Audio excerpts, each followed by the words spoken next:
the best scenario is as long as kids think they're in danger of being punished, or as long as they think there's a possibility they'll be rewarded, they may emit the behavior that the person with the power demands. But no reward, no sticker, star chart, praise, or threat of consequence can ever help children develop a commitment to good values, or an interest in learning, or a tendency to care about other people. Welcome to Tilt Parenting, a podcast featuring interviews and conversations aimed at inspiring, informing, and supporting parents raising differently wired kids.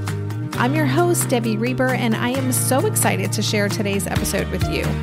If you read my book, Differently Wired, you may remember I share a story about a book that I read that completely shifted my thinking about how Darren and I were parenting, and more specifically, how we were disciplining Asher when he was younger.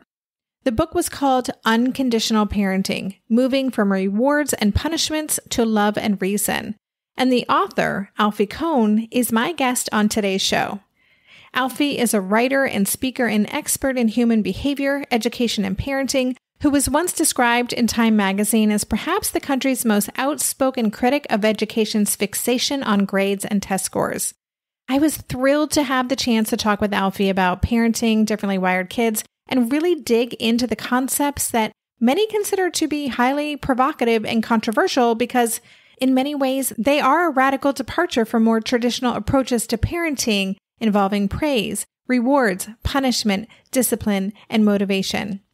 If you haven't been exposed to Alfie's work before, I encourage you to listen to this with an open mind and curiosity.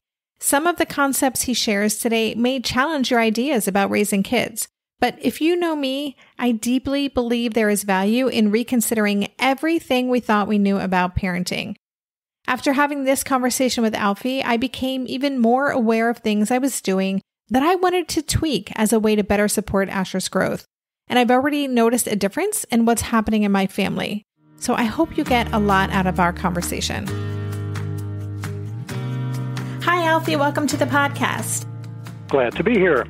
I am thrilled to have you on the show. I probably reference your book, Unconditional Parenting, at least once every 20 episodes or so.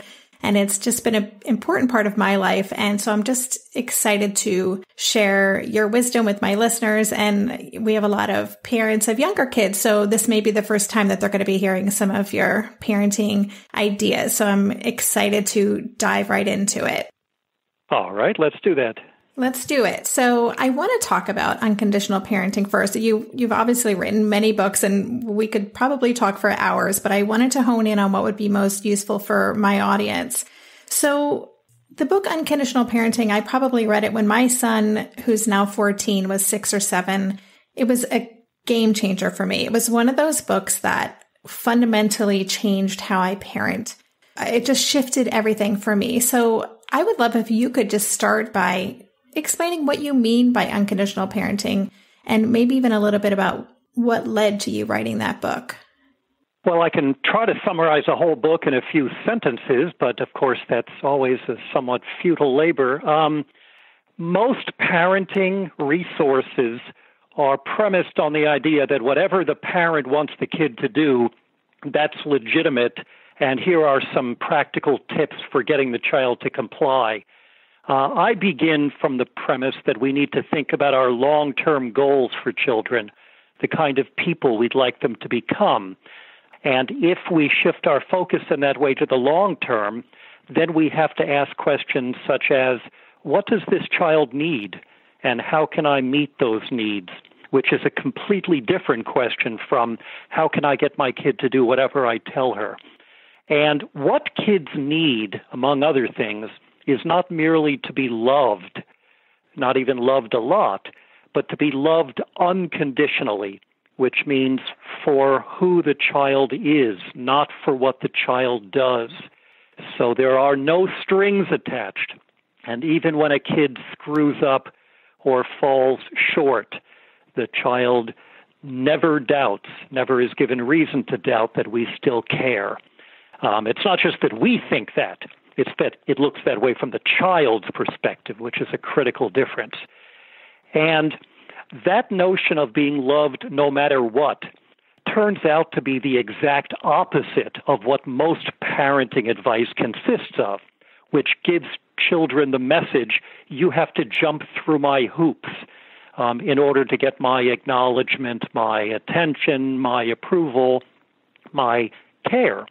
For example, praising children, good job, I really like the way you ... sends the message that love and excitement and enthusiasm has strings attached. It's only when you are well-behaved or impressive in school or look pretty or sound smart or funny or whatever. It doesn't matter what the condition is. The point is that there are conditions attached. So praise, like other forms of rewards, is a form of conditional parenting. And that's the exact opposite of what kids need in order to flourish. And the flip side of positive reinforcement, that patronizing pat on the head as if we were training a pet, is a punishment where we deliberately make children unhappy in order to change their behavior and make them come around to do whatever it is we want. For example, forcibly isolating young children when they need us most. Of course, that sounds unpleasant, so we prefer a euphemism like time out, which makes us feel better about making kids feel terrible. So in the book, I try to talk about why we need to move away from rewards and punishment, and more importantly, why we need to shift not only the methods we use or techniques, but far more radically and important, to shift our focus to what children need and not on new, slicker, jazzier ways to control them in order that we can help meet the very goals we ourselves have for our children in the long term. So that's the brief synopsis. It was a great summary. And, I have so many questions, and I definitely want to talk about rewards and punishments and get to that, because especially for parents of differently wired kids, there's so much of that is encouraged for us in terms of behavior modification. But before we talk about that, I just want to circle back to even just the issue of compliance. Again, my audience is filled with parents who are raising kids who are some way neurologically atypical. And so that is something that is a huge issue for us, because often our kids are wired in a way to not be compliant at all. And so that's kind of a first sign that our kids moving through the world differently. And it's a trigger for us as their parents. We feel like they are these flashing signals that, you're not doing a good job as a parent. And I think one of the reasons I feel such a connection with your work is because that paradigm, that parenting paradigm, that compliance is what we're looking for, and we want these kids who are well behaved, and that's what we value. That hurts differently wired kids and their families even more because they're so far outside the norm. Yes, that's right. And that may help to explain why a truly manipulative approach, really like we're training pets, has come to be accepted by mainstream advisors where kids are concerned who are atypical, as you put it. Stuff that we, in many cases, would never dream of doing to neurotypical kids has come to be the standard recommendation for kids with autism and learning disabilities and all sorts of things. My late friend Herb Lovett, who I think is one of my mentors when it comes to kids with special needs, he wrote two remarkable books I highly recommend. One's called Cognitive Counseling in Persons with Special Needs, and the other's called simply Learning to Listen. And Herb Lovett used to say the only two problems with special education in this country is that it's not special, and it sure as hell isn't education. Because the point is not to listen to and respond to what kids are telling us in different ways, not always verbally. The point is to coerce them into looking as normal as possible and meeting our expectations, even if those make them very unhappy. And so we have to keep, whenever somebody says, if I can't bribe or threaten kids to get them to do what I want, well, I hope you give me lots of practical suggestions for what I can do. And of course, I want to take a step back and ask what you can do in order to reach what goal. Because, in the United States over the last, half century, there has been a move away from some of the harshest and cruelest forms of socializing of kids, where, for example, using physical violence on them, spanking and slapping and so on, is gradually declining, at least within certain subcultures, but only to be replaced by other forms of punishment and, the flip side, rewards. Jump through the hoops and here's the sticker or the gold star or the candy bar or the dollar or the grade or the pat on the head that I'll give you. So even though the techniques have shifted a bit, the fundamental question, what are we trying to get, has not. So, well, then let's talk about rewards and bribes and punishments. And again, this is something I think, as you said, is so relevant, especially for parents with atypical kids, because so much of when we're discovering a kid is differently wired, and it's about often school management, like classroom management, getting kids to not take up as much teacher time or be more quote unquote normal to fit into this structure. Yeah. So much of it is about behavior modification. I imagine most people listening have had reward charts. I know my son in first grade, he got little things the teacher gave him. He'd stick them in his pocket. And by the end of the day, if he had 5, then, that meant he had a successful day. And I had just read Dan Pink's book, Drive, about what really motivates people. And I was like, this doesn't feel good. And I would talk to therapists and they're like, yeah, but it works. This is what you got to do with these kids. So I'm just wondering, can you address that? But also I would love if you could share what you know to be true about what the science says, what the research says about the true impact of rewards on kids. So sure, let's start with that last phrase, but it works. First of all, our immediate response should be, works to get what? And the answer is, according to decades of research that I began exploring 25 years ago with my book, Punished by Rewards, drawing on research that had appeared much earlier than that in some cases, is rewards, like punishments, can get you one thing and only one thing ever, and that is temporary compliance at an enormous cost. And that even that temporary compliance is not guaranteed, and the same is true of punishment, which we prefer to call consequences because we don't like to think of ourselves as punitive, but of course it's still a punishment. Punishments and rewards, if we say to kids, do this or here's what I'm going to do to you, or in the case of rewards, do this and you'll get that.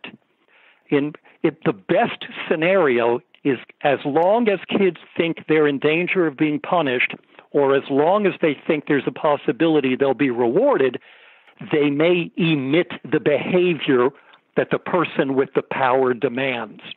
But no reward, no sticker, star chart, praise, or threat of consequence can ever help children develop a commitment to good values, or an interest in learning, or a tendency to care about other people.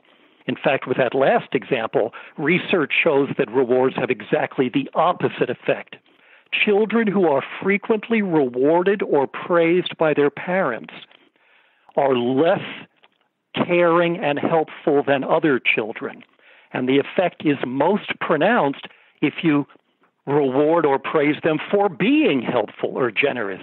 Good job. I like the way you were so nice to Diane and you gave her some of your dessert. Well, that child just became a little more selfish because by rewarding her for this, you made her less concerned about the impact of her actions on other people and more focused on the question, what am I going to get for doing, whatever it is that's the criterion for getting the reward.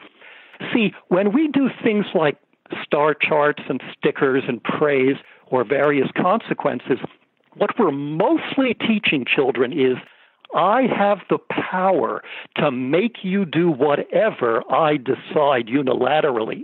You have less power. You're dependent on me, and so I can reward you for obedience. So when people say this stuff works, not only does it not work over the long haul because it's focused only on the behavior you can see and measure, the stuff on the surface, but it actually undermines children's commitment to the thing we're trying to get. And it's not just true of generosity, which research shows subsides or declines when kids are rewarded or given positive reinforcement for helping. It's true for all sorts of things. If you want to destroy children's interest in reading, the fastest way to do that is to give them a prize when they read a book. Now they've learned that reading is obviously something I wouldn't want to do. That's why they have to bribe me to do it. If I paid you to quit smoking or lose weight or go to the gym, I will actually reduce your intrinsic motivation to do those things. And now you're less likely to quit smoking, lose weight, go to the gym as soon as the rewards stop, because I haven't worked with you. I have done something to you. And unfortunately, kids who are not neurotypical, kids who have special challenges to face, are those we are most likely to do things to rather than to work with.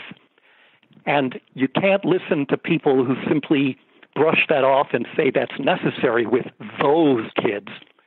All human beings flourish when we greet them as human beings, when we respond to what they're telling us, when we reach out to them in whatever way we can, which in some cases can take a lot of time and patience, to be sure, when we do less talking and more listening.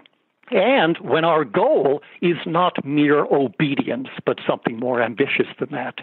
So much of my work with teachers and with parents is about that shift from doing to working with. And what's the critical light bulb that takes a while to go off for some people is that rewards and praise are just as much a doing to approach as punishment. We'll be right back after this quick break. During this month of planning and organization for big transitions, rhythms and routines have been absolutely essential for our physical and emotional well-being. So Green Chef nights are reliably and predictably a good night. We know the ingredients will be fresh and prepped, the instructions easy to follow, and the meal delicious. We're all still talking about last week's turkey tacos with mango chimichurri sauce, refried beans, and Monterey Jack cheese. Green Chef contributes to a healthy lifestyle with easy and delicious menus like fresh seasonal salads and grain bowls. And with over 80 weekly meal and market options, plus rotating options to suit a variety of lifestyles, whether Mediterranean, plant-based, calorie-smart, keto, protein-packed, gluten-free, there are always plenty of options to choose from. Whatever you select, you'll get farm-fresh ingredients, organic whole fruits and veggies, and premium proteins, all delivered straight to your door. I love those 4 words. Straight to my door. Oh, and one more thing I love about Green Chef, they have an app, which means it's easy to manage meal preferences and delivery from your phone if you want to. And I, for one, want to. I am in that mode where I'm making the most of little moments like waiting in line at the pharmacy or for the F train to pull into the station to tackle all of those to-dos. So the convenience of an app is key for me. Green Chef has a special offer for Tilt listeners. Go to greenchef.com/tilt50 and use code TILT50 to get 50% off plus 20% off your next 2 months. That's 50% off plus 20% off your next 2 months when you use the code TILT50 at greenchef.com/tilt50. Maybe I've watched too many seasons of The Amazing Race, but every time I have to go somewhere on the subway, I treat it like a competition. It's all about making the right gut decisions about which route will get me there the fastest. Sometimes those decisions get me where I'm going early, and other times my gambles don't really pay off. Probiotics can't help with most gut decisions, but if your gut needs a little support, Ritual has your back. Their Symbiotic Plus, a 3-in-1 supplement, has clinically studied prebiotics, probiotics, and a postbiotic to support a balanced gut microbiome. I've been using Symbiotic Plus for about 6 months now, and it's become a core part of my morning routine. I take the mini capsule every morning while making my way through my inbox, whether I'm at home or I'm on the road, because it doesn't need to be refrigerated. And the capsule itself is delayed released, which helps it survive the harsh conditions of the upper GI tract for delivery to the colon. And that's exactly where we want it to go. Ritual invested in a study modeling the human colon, which showed that Symbiotic Plus significantly increased microbial diversity and the growth of beneficial bacteria. There's no more shame in your gut game. Symbiotic Plus and Ritual are here to celebrate, not hide your insides. Get 25% off your first month for a limited time at ritual.com/tilt. Start Ritual or add Symbiotic Plus to your subscription today. That's ritual.com/tilt for 25% off. Well, I really appreciate, just sharing about how that does undermine what we're trying to do here. And I think what you're saying is that we're always after the quick fix, right? We want this behavior has to stop now. We need things to get better now. And as you said, it does take a lot of time and patience. And I think that's where we run into trouble. And, I think by time and patience, we're not talking a couple weeks. We're talking years and years and years, right? Of consistency and listening and communication. Is that? Yeah, but there's no substitute for that. And in fact, it's not as if we've got something that, while imperfect, at least gets the job done faster. When we use rewards and punishments, we're not getting the job done. What's happening there is we're just adding more time because we're killing the intrinsic motivation that we're trying to promote. So it's not like, well, we'll reward them for now to jumpstart what we're looking for. And then when the intrinsic motivation kicks in, then we can fade out the rewards. That's highly unrealistic. As soon as you offer a reward to a child for doing something, you've made your job as a parent tougher because the kid now has that much less in terms of an authentic commitment to doing it. You have responded with a form of control. And, guess what? People don't really like to be controlled. And so there tends to be that reactivity. There tends to be that loss of intrinsic motivation, and there tends to be that response to the conditionality of the response, the ways in which we're saying to kids, I don't love you for who you are, I just get excited about you when you do what I demand. So much of this, too, is focused on the misconception that we need to focus on kids' behavior. My rule of thumb is, if there was ever something named after me called Kohn's Law, which of course there never will be, but if there were, this is what it would be. The value of a resource for parents is inversely proportional to the number of times it contains the word behavior. When you have books or articles or podcasts or seminars that talk about a lot about kids' behavior, it's time to run the other way. Because when you're focused on behavior, you're not focused on the values and motives and needs that underpin behavior. You're not focused on the child anymore, only on what the child does at the surface. So you're not getting, besides being sort of disrespectful, you're not getting to the source of whatever the problem is. That's why anyone who the central ideology that gets in the way of doing right by children is behaviorism. And the people who want you to become an accountant, keeping track of kids' actions and then giving them doggy biscuits when you like those actions.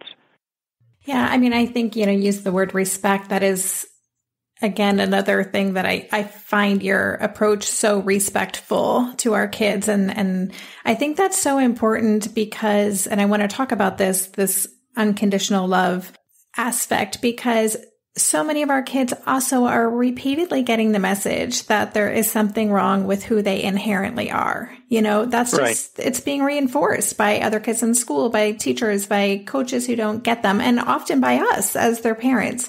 So can you talk about that difference between, unconditional love and us just saying we love them? Like, what is that experience like for our kids? I think you're right that they get that, they internalize that message often lifelong, and that's not just kids who you describe as being wired differently. That's all people who are raised with rewards and punishments, with conditional parenting. This is why it's critical to realize that it's not just criticism that makes kids feel like they're not okay as they are. It's praise. Praise says, when you do this, I will say, good job, way to go, high five, fist bumps, big smile, hug, and so on. It's when you put those strings on it. What kids need is to know that they're loved for no damn good reason, just for who they are. And so in my book, Unconditional Parenting, I talk about ways by which we can make sure that kids get this message, that they never have to earn our love. And, when you put that in isolation, everybody nods and says, yeah, that sounds nice. But this means throwing out 98% of the advice that we're given, which is precisely about making kids earn what they experience as our love and care and approval. And that doesn't mean that we can't guide them, which we must. That's part of a parent's job. It doesn't mean that we can't express concern about unacceptable actions, but we respond to it by helping them to look at the impact of their actions on other people, not shifting what they do in order to avoid getting our anger or in order to get our approval. So when we put conditions on our love and acceptance, you have to do this for me to be pleased with you. Kids internalize those conditions, as Carl Rogers taught us many decades ago. And now you never really think you're okay, except when you meet these certain standards. And that conditionality is, what we're looking for is not just high self-esteem. It's unconditional self-esteem, where even when you're really having trouble with stuff and you run into problems in your life and you do things you're not proud of, there's still that core of faith in yourself and your own competence. That's what we chip away at unwittingly every time we say, good job, I like that you did whatever. And the kid learns, I guess I'm only good when I keep doing whatever. So I want to talk about this a little bit more, this idea of praise, because for those of us who don't use timeouts or behavioral plans with rewards, etc., I think those of us who have moved past that, many of us are still using quote unquote positive reinforcement, right? And I've heard so many times from people, especially with atypical kids who have these lagging skills, they need a lot more reinforcement than a typical kid. So I hear what you're saying about not praising them. I really like the way you did this. And so I'm listening to them like, that's what I've been doing, just calling attention to things like that. And so, but I understand it's still important to talk about those things. How do you do that in a way that isn't connected or attached to a sense of worth or love? First, we might be talking about it more often than we need to. Sometimes we may just want to watch. Maybe we feel this compulsion to stick our nose in and offer some sort of intervention when it isn't really necessary. So that's step one. Step two is sometimes when we think we do need to say something, we can simply describe what it is that we saw without a judgment attached. Because that's what praise is. Praise isn't about encouragement. There are many loving and authentic ways to encourage children, just by listening to them and loving them. But when we praise them, we're judging them. We're saying, you have met my standards, I approve. And judgment is not really what facilitates growth. It doesn't for us as adults, and it doesn't for children. So sometimes we can just say, I noticed that you did such and such, to help the child reflect on having done it and maybe why he or she did it or didn't do something. And then the other thing we can do instead of praise, again, praise, like rewards and other rewards and punishments, is a doing to approach. So part of a working with approach is to ask questions. How come you did that?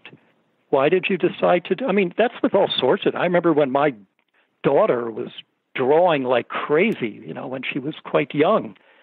I wouldn't. The last thing I want to do is steal her pleasure and pride in what she's done by telling her, in effect, that she has to look to me to decide that what she's done is good or impressive or nice.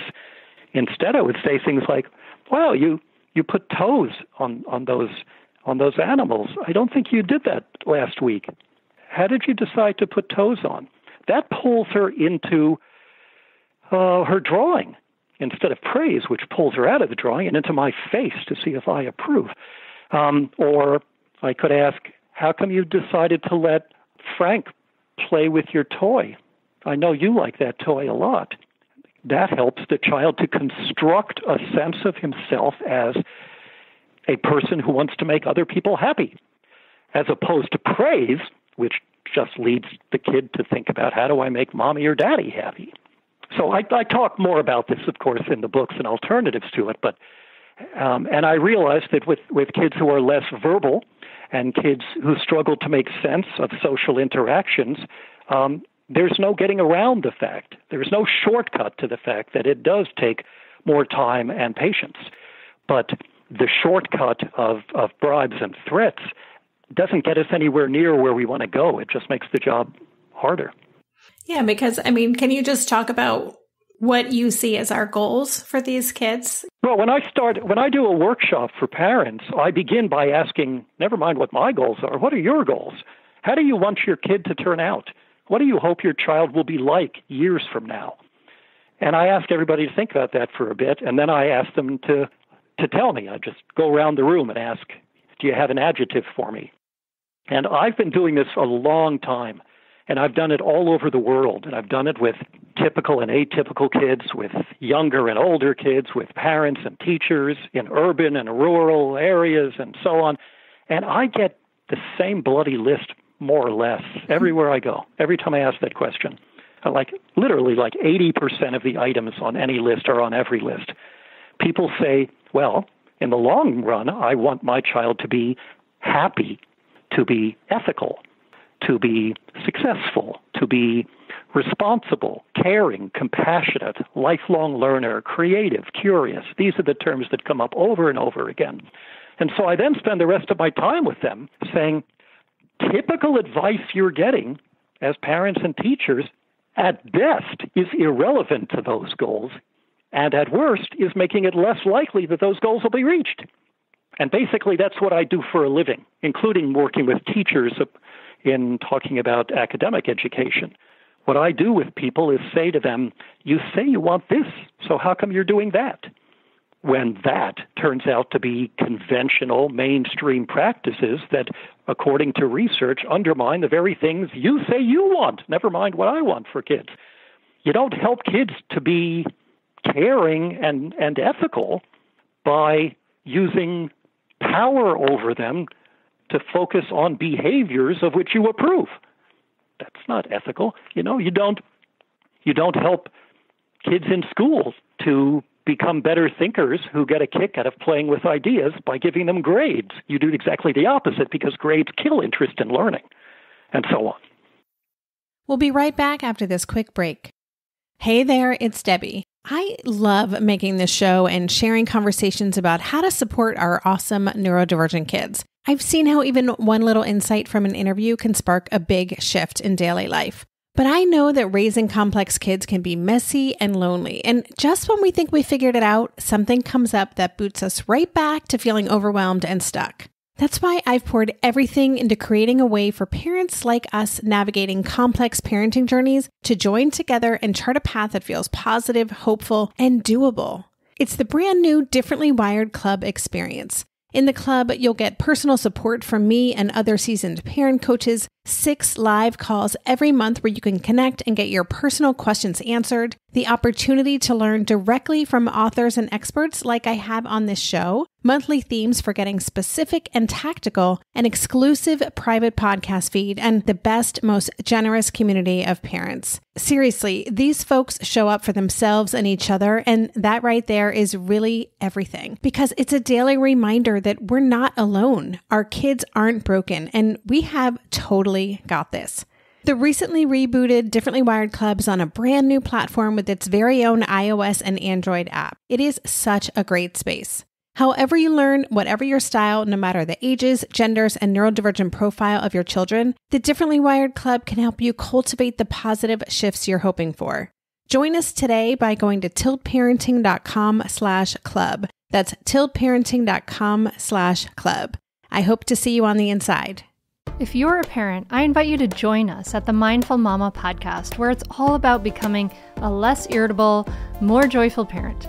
With sometimes hilarious and always thought-provoking experts and friends, at Mindful Mama, we know that you cannot give what you do not have. And when you have calm and peace within, then you can give it to your children. I'm Hunter Clark Fields, and I can't wait to see you there. Listen in to the Mindful Mama podcast. Again, I'm just remembering when I first read your book, I think Asher, like I said, was 6 or 7. And I had this conversation with my husband who we were doing a lot of correcting, at the dinner table and do this. And finally, I just turned to Darren and I'm like, why does that matter? Like, who cares if he does that? It was so freeing, really, to just start really questioning why. Why is this an issue? Why is this something that matters to us? And I think you talking about looking at the future, and that's something we talk a lot about here on Tilt, is the importance of zooming out and looking at our ultimate goals, because that's what we're raising human beings, as Dr. Ross Greene says, we're not raising kids, we're raising these awesome, autonomous, self-actualized adults that we want to be launching into the world. So why are we treating them like pets who are not human beings at all? And maybe part of the answer to your question of, why do we feel this need to constantly correct them is that we're afraid of being judged by other people. Mm-hmm. That's why, have you ever seen a parent, with a little baby in a stroller and somebody, gives them a little toy and you say, can you say thank you? No, the child is too young to say thank you. And if the child doesn't feel any gratitude when you tell kids they have to say thank you or I'm sorry, you're just teaching them to be insincere. But in any case, the reason we say that is because we're talking through the kid to say to the other adult, I know how to be a good parent. And so we worry more about how we'll be judged for the way our children act than we are worried about what the kid needs, what's in the kid's best interest, and so on. And one of the things that's really in the kid's best interest and that's so critical is our relationship. That your child needs to know that he or she has in you a caring ally, someone in whom he or she can trust, someone who's always there, someone whose love is unconditional. And that relationship is really frayed at best, unravels when we use either punishment, which we call consequences, because now the kid is about as happy to see us coming as you or I would be to see a police car in our rearview mirror, or when we offer rewards for acceptable behavior, because now we're not a caring ally either. We're a goodie dispenser on legs. And the point, again, is just to please the person with the goodies, which is to say the person with power. So I can imagine that constantly correcting me at the dinner table is a great way, first of all, for me to lose my appetite and hate family dinners because they're now unpleasant. But also it's a stage on which we are watching the dissolution of the parent-child relationship. Yeah, I mean, that relationship piece, and I appreciate you talking about the judging too. That's something that, again, a lot of the families in my community, that's a big issue because our kids are not fitting into the box and our kids are the problem kids often in classrooms. So I do think it's so important that our kids know that we have their back, that they're our priority. And that's something, it's a work in progress, right? For us to stop caring what other people think and really create that allyship with our kids. So, I'm imagining there's a lot of listeners who are thinking, oh crap, like I went down the wrong road here, or I've made, doing some accidental parenting, and I'd like to kind of back up the truck a little bit. Do you have any words of advice, maybe one or two things parents listening can start doing in their lives if they want to get rid of rewards or try to start implementing some of these ideas in their family? Sure. The first thing is not to be too critical of yourself if you have been swept along with the behaviorist tide in our culture by using rewards and punishments. And if you're saying, oh crap, I've done it wrong, then I have terrific faith in you, because that's at the top of my list for what makes a great parent, is someone willing to gulp and say, oh boy, maybe I can be doing it better. The people I worry about are those who scowl and fold their arms and dismiss what the research is saying. Oh, well, that's not going to work with my kid, or that sounds good in theory. People who say that don't actually like the theory either, I found. They find some way to dismiss stuff. In effect, what they're saying is they're putting their hands over their ears and going, la, la, la, la, la, I can't hear this. So if you're saying, wow, this is disorienting, this is a challenge, that's the first step to making a shift. The second thing to do is to talk with others, which is, a service that your conversations are providing. But also, if you're lucky enough to have a co-parent, to be learning about this working with approach together so that you can sort of keep an eye on each other. And if not, then other parents in the community where you can say, oh my God, I felt myself slipping into the usual patronizing pat on the head. Good job. Which once you start focusing on how manipulative and insincere it is, it starts to feel like listening to fingernails running down a blackboard. But I don't know what to do with my kid and then you get moral support and maybe practical guidance from others who are also struggling with this, because all of us, including me as parent of 2 children, all of us are on a journey here. Mm-hmm. Nobody's got it down. You can't get it down.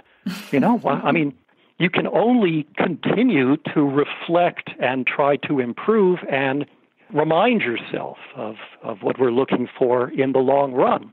In Unconditional Parenting, I offer some more specific ideas for what it means to give kids more say about their lives, because kids learn how to make good decisions by making decisions, not by following directions. But what I don't do in the book, what I don't feel I can do, is offer some sort of recipe. When your child does this, here are the 3 steps to take. That manages to be insulting to you and your child at the same time, because you really can't do that. I get emails almost every day from parents and teachers saying, what do I do with my kid who? And I say, I'd love to help, but I never met you or your child. I don't know enough about the people involved or the situation to provide any advice beyond the sort of broad guidelines I've already tried to offer in my written work and in my lectures. And you should mistrust anyone who doesn't know you and doesn't have compunctions about offering specific, here's what you do instead. The doing to approach, the rewards and punishments, are so popular, first, because they keep us comfortably in control, but second, because they purport to be a one-size-fits-all easy solution to all problems with all people. So we hungrily grasp at them. And you've been sold a bill of goods here. The doing to, I can explain in 10 seconds. The working with is a lifetime of trying to figure out how to flesh out these concepts and put them into practice in our own families. Oh, I love that. Yeah, I talk a lot about becoming fluent in our kids' language, and I think that it is, and it's a journey. It's continual. It doesn't ever end. Our kids are always changing. We're changing, and I really appreciate your perspective and everything that you shared today. I think it's so insightful and really will resonate with the Tilt community. So Listeners, I just want to let you know that I will have links to Alfie's website and all of his books, which I encourage you to check out on the show notes page for this. So Alfie, thank you so much for your time today. I really appreciate it. My pleasure. I appreciate your interest. You've been listening to Tilt Parenting. For the show notes for this episode, including links to Alfie Kohn's website where you can find information on all of his books, as well as the other resources we discussed, visit tiltparenting.com/session131. If you haven't had a chance to check out my new book, Differently Wired, and you want to see if it's for you, don't forget you can download the first chapter and the table of contents at tiltparenting.com/book. And if you have read it already and like what you read, I would be grateful if you'd consider leaving a review on Amazon. And if you're on Goodreads, you could leave one there too. Those reviews mean more visibility for the book, and I want to make sure that people who would benefit from its message can easily find it. If you get value out of this podcast, please consider signing up for my Patreon campaign to make a small monthly contribution to help me cover the cost of producing it. Even $2 a month helps. To sign up, you can go to patreon.com/tiltparenting. And Patreon is spelled Patreon. You can also find a link on the Tilt Parenting website on any of the show notes pages. And I couldn't end a podcast without my weekly reminder to leave a rating and or a review for the show on iTunes. There are a lot of parenting podcasts out there, and the ratings and reviews help keep this podcast highly visible. So thank you so much for your help with that. And thanks again for listening. For more information on Tilt Parenting, visit www.tiltparenting.com.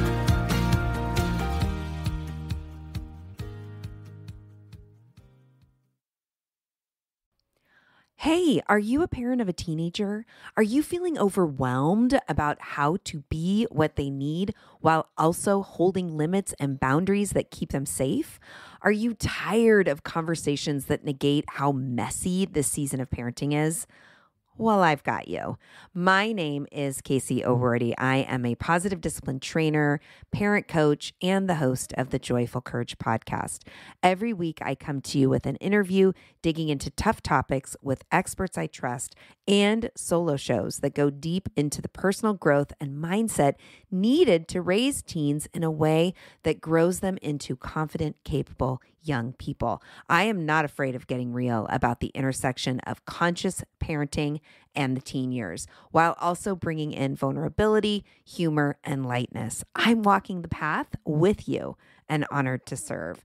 Listen to Joyful Courage on Apple Podcasts, Spotify, or wherever you consume podcasts.